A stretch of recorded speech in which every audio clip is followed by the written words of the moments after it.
What's up mga kadromis? Ngayon, Sabado, long run. Maglo-long run. Uy, nako, dilim pa. Yan. Kaya samahan niyo ako sa journey na to. Ngayon, susubukan natin mag 35 kilometer. No? Hintayin natin na umaraw konti.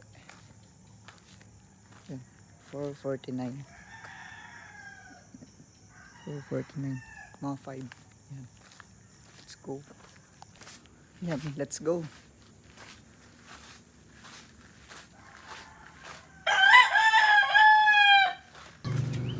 Five km guys. Ngayon, hydrate tayo. Then, batchi kagad. Let's go. 10k guys. 52 minutes. Hydrate ulit. Go. Hydration. Ito. Nasty.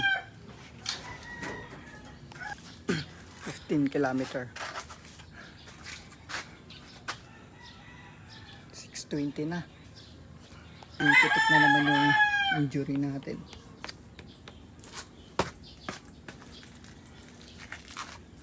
Injury dyan. May bandang ankle. Hydrate. Let's go. What's up guys? Ngayon, hinto muna tayo sa 20 km. Dahil nga nag-strike na naman yung ankle injury. Dito banda yan. Yan.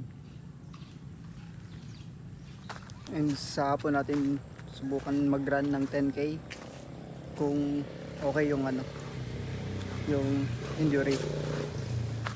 Good day sana, pero bad run. Pero okay lang yan, kasama yan sa training. Hindi naman tayo tumatakbo para train lang yung physical body natin, kundi i-train din yung mental and discipline natin, no?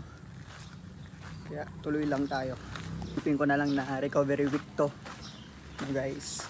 Bawi na lang next week. Let's go.